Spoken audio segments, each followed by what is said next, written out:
Qu'à 16h, Marc Menant nous parle de la spiruline, une algue magique. Oh, plus que ça encore, il suffit de lire l'ouvrage de Jean-Louis Vidalot. Il est médecin. C'est à préciser parce que dans notre pays où il est bon d'avoir des références pour tenir des propos dissidents, c'est indispensable car sinon il apparaîtrait tout de suite comme un doux fantaisiste, un charlatan, voire un individu, comme on le disait tout à l'heure avec Jean-Marie Pelt, qui manque pas de diplôme non plus, comme un individu faisant le lit des sectes. Spiruline, l'algue bleue de santé et de prévention aux éditions du Dauphin. Petit clin d'œil à notre ami Chelala.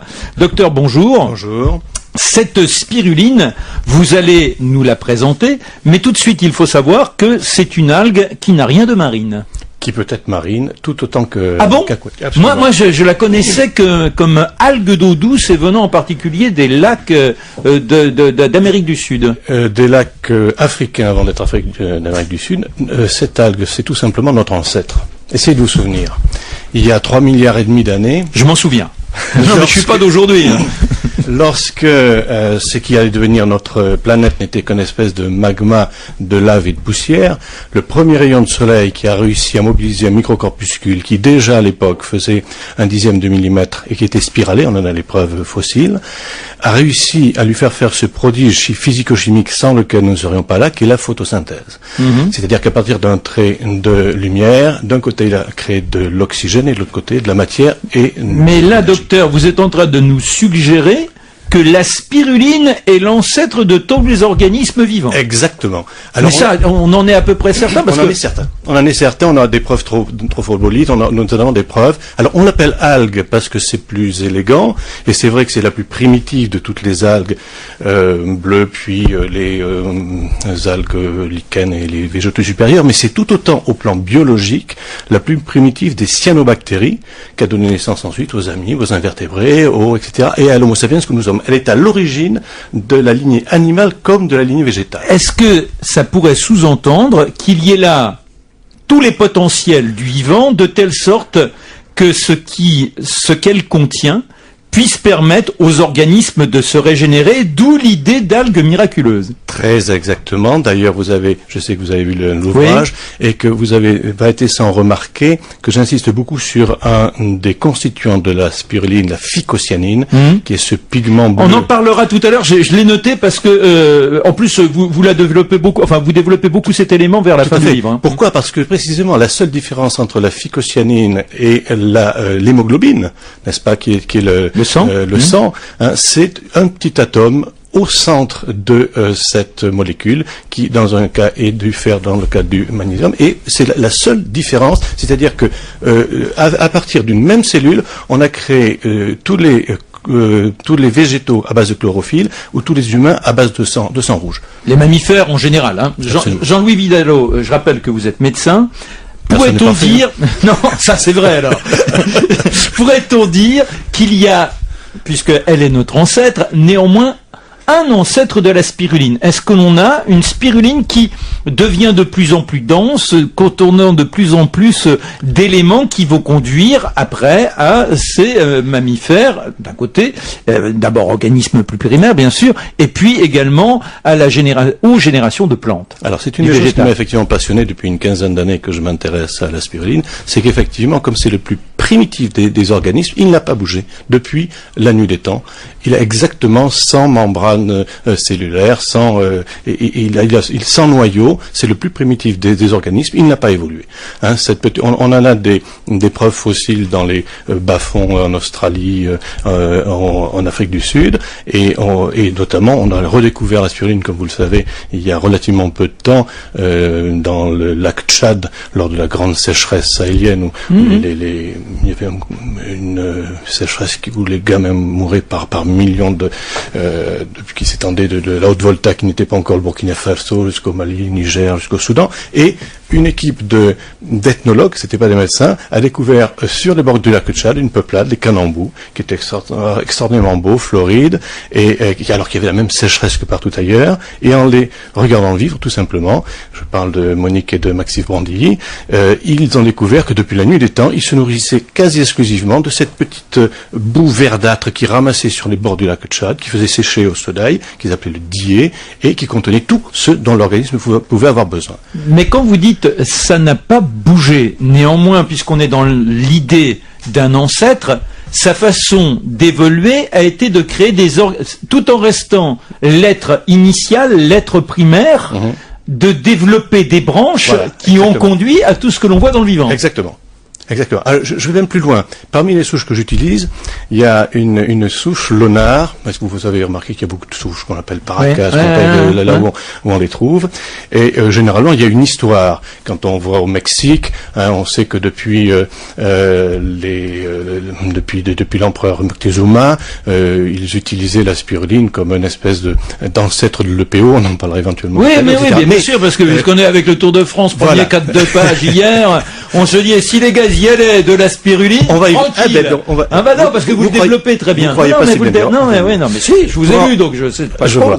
Pour en venir à cette souche Lonard, on l'a découverte dans un lac artificiel créé par la chute d'une énorme météorite en Inde à la fin du 19e siècle.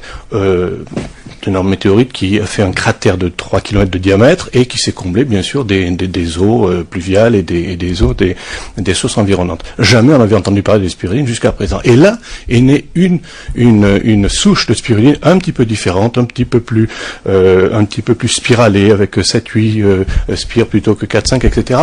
Et la seule explication logique, c'est qu'elle était venue probablement avec la météorite. Ça sous-entend qu'il y a des formes de vie dans le système solaire, car ce qui est étranger au système solaire ne peut en aucun cas nous dégringoler sur la tête, qu'il y aurait, puisque nous envoyons des sondes, que ce soit sur Mars, les satellites de grandes planètes, pour tenter de découvrir s'il n'y aurait pas d'autre vie, là la preuve avant... Why not? Non, mais bon.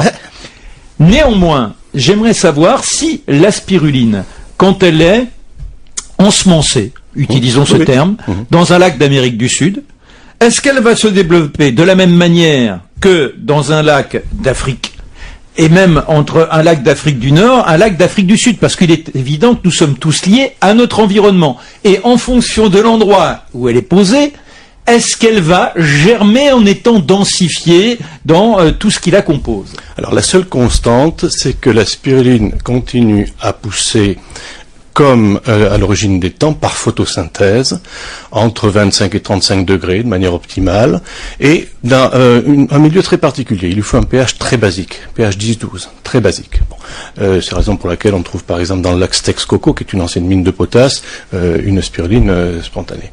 Par contre, ces caractéristiques vont être très différentes selon le milieu nutritif qui est le sien. Voilà. Et c'est la raison pour laquelle entre la spiruline sauvage, que l'on trouve un petit peu partout sur la surface du globe, par parenthèse partout où se trouvent les lieux de migration des flamands. Pourquoi les flamands ont cette belle couleur rose foncée? C'est parce que précisément ils se nourrissent quasiment exclusivement de spiruline et de diatomée, et qu'elles en font d'ailleurs la culture, etc. Et que partout où ils se posent, ils transportent de la spiruline, elles la cultivent en quelque sorte. Mais si on veut avoir une spiruline qui soit fortement dosée en certains principes actifs dont on commence à comprendre quel est l'intérêt. La protéine, bien sûr, toutes les spirulines ont 60-70% de protéines, voilà, les enzymes, etc. Mais par contre, voilà, certains enzymes et certains acides aminés, et certains, les acides aminés on les trouve, mais certains enzymes et certaines vitamines particulièrement, et surtout les pigments dont je parlais tout à l'heure, si on veut les avoir de bonne qualité, il faut la cultiver de manière rigoureuse, avec des intrants qui soient très spécialisés. J'ai déposé un brevet à cet égard, et il y en aura d'autres. C'est-à-dire que vous cultivez? Moi, je cultive, voilà. Monsieur est docteur, mais il cultive. J'ai coutume de dire qu'il en est de la spiruline comme des vins. Il y a différentes souches comme il y a différents cépages, et il y a différentes manières de travailler la vigne. On va voir tout ce que l'on peut obtenir comme bienfait du côté de la spiruline.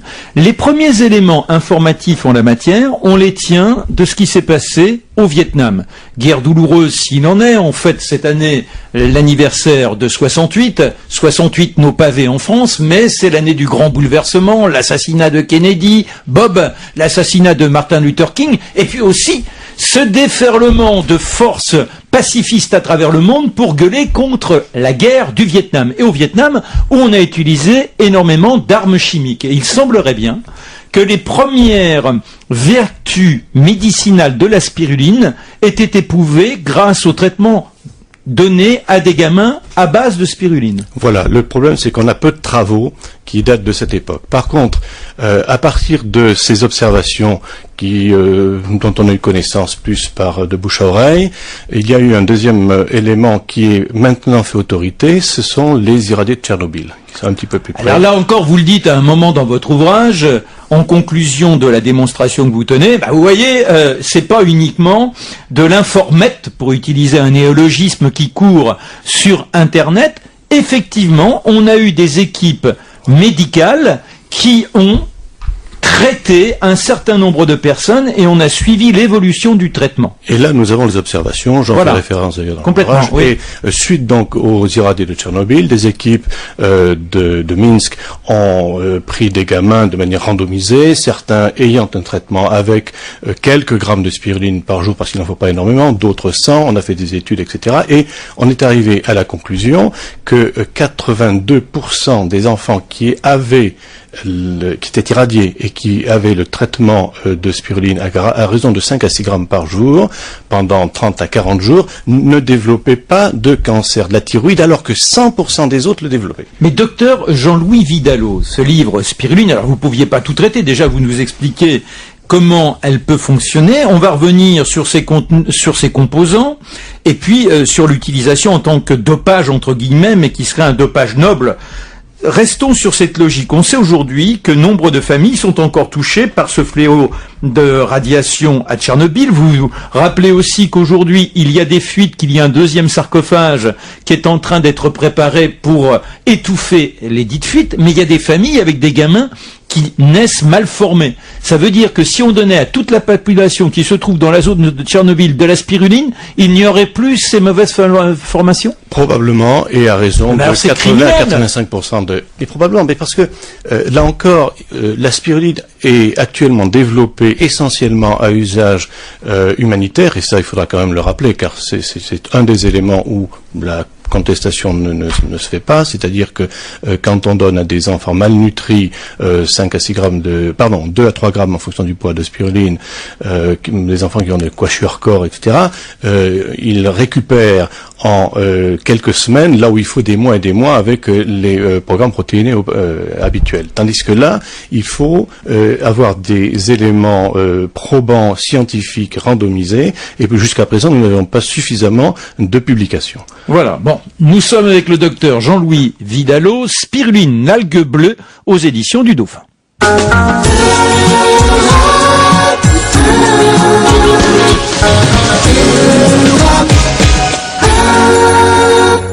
Il est 15h46. La spiruline, le docteur Jean-Louis Vidalot, le livre Spiruline donc aux éditions du Dauphin. On peut, à travers les travaux menés ici et là, je dirais presque de façon anarchique, parce que la communauté internationale ne s'est pas encore auto-convoquée en disant faisons en sorte de pouvoir répertorier ce que les uns et les autres trament dans leur recoin. Il n'en reste pas moins que parmi les grands principes actifs de la spiruline, il y a des oméga 3, mais surtout un très bon équilibre entre oméga 3 et oméga 6, sinon... Parfait. Parfait. Exact. Bon. Il y a du magnésium, il y a du zinc, il y a du fer.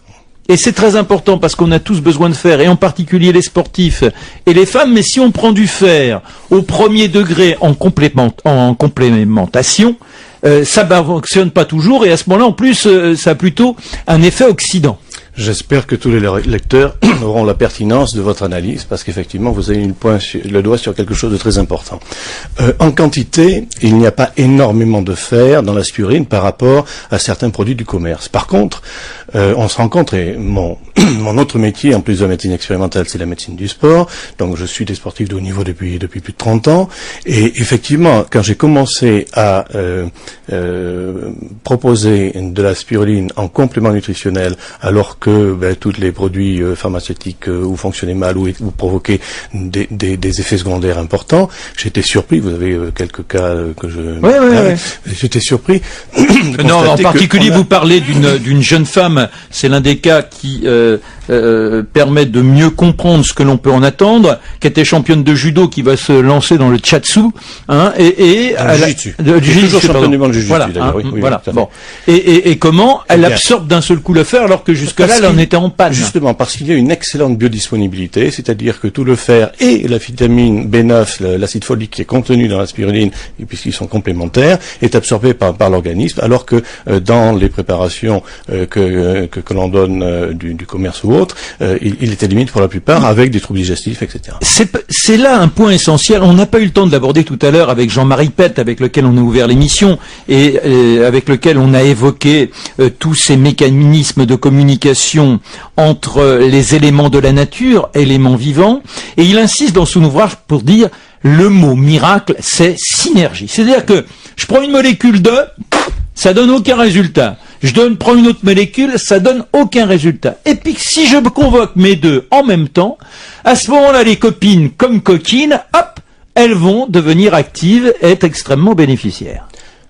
Très exactement. Alors, la grande surprise que j'ai eue en écrivant cet ouvrage, car j'avais des documentalistes qui m'ont fait avoir accès à des sources qu'on nous cache, entre guillemets, c'est la carence micronutritionnelle considérable de l'alimentation qu'on nous propose aujourd'hui, qu'elle soit industrielle ou pas, tout simplement parce que la qualité des sols dans lesquels on cultive les fruits, les légumes, etc., c'est tellement appauvri en 50 ans que on a des carences micronutritionnelles. Or, on sait aujourd'hui, et je cite des auteurs qui font référence, on sait aujourd'hui que nombre de pathologies dégénératives, à commencer par le cancer, alors vous dites que la spiruline, pour essayer de schématiser, après il faut lire l'ouvrage, vous dites qu'elle donne plus de tonicité aux cellules tueuses, celles qui viennent cerner, puisqu'on fabrique tous des cellules cancéreuses, et aussitôt qu'elles pointent, il y a les gardiennes, hop, elles se présentent et elles disent « ma coquine, on va s'occuper de toi », elles lui sautent dessus. Mais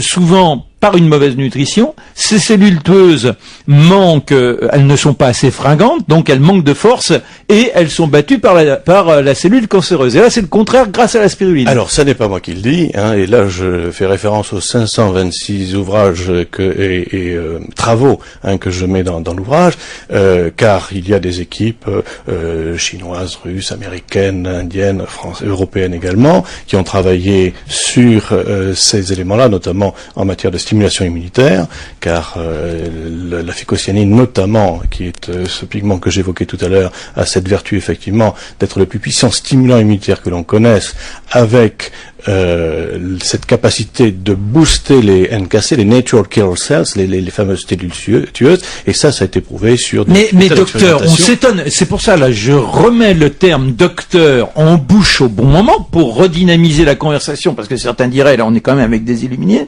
vous avez été formé à la fac de Paris. Aujourd'hui, dans nombre de services de cancérologie, on ignore complètement la spiruline. Et si je vous lis bien, et si je me fie aux travaux que vous rapportez, il devrait y avoir une évidence, et que tout à chacun menacé dans sa santé fasse appel à la spiruline. Alors, est-ce qu'il n'y a pas quelque chose Je vais faire une réponse qui a été faite sur des émissions qui sont passées sur TV5 et Arte il y a un an à peu près, qui était très bien faite sur la spiruline, où le directeur de l'Institut Pasteur de Ouagadougou, l'équipe qui était venue tourner ce reportage, posait la même question, comment se fait-il que les laboratoires, la communauté internationale s'y soient pas intéressés? Et la réponse très pertinente de ce confrère était: un laboratoire ne s'intéressera jamais à un produit ou une molécule qui ne peut pas être brevetée. Ce qui n'est pas complètement faux. C'est-à-dire que tout le monde peut cultiver de la spiruline dans... Exactement. Je mets une petite bassine et cloc, je me fais ma... Alors, je vais vous donner je voudrais donner un autre élément pour bien faire comprendre quels peuvent être également le danger. Je me trouvais il y a un mois à peu près au Sénégal pour installer justement des bassins de spiruline, et j'étais à peine arrivé sur le sol sénégalais que je reçois un coup de fil de la présidence de la République pour rencontrer Madame Wade, la femme donc du président Wade, oui. qui est extrêmement convaincue, elle, depuis des années, de l'usage de la spiruline, notamment pour lutter contre la malnutrition infantile. Et j'y vais donc le lendemain. Sénégal, qui paradoxalement est l'un des rares pays à laisser obligatoire le vaccin contre la fièvre jaune. Alors que l'on pourrait se dire que, bon, en l'occurrence, bon. Exact. Elle me raconte une aventure qu'elle venait d'avoir la semaine précédente, me disant qu'elle avait fait un petit tour d'Europe et surtout des États-Unis pour essayer de trouver de l'argent auprès des agences de l'ONU, notamment l'UNICEF, Fonds monétaire, etc., pour essayer de construire des bassins pour les enfants, et qu'elle s'était fait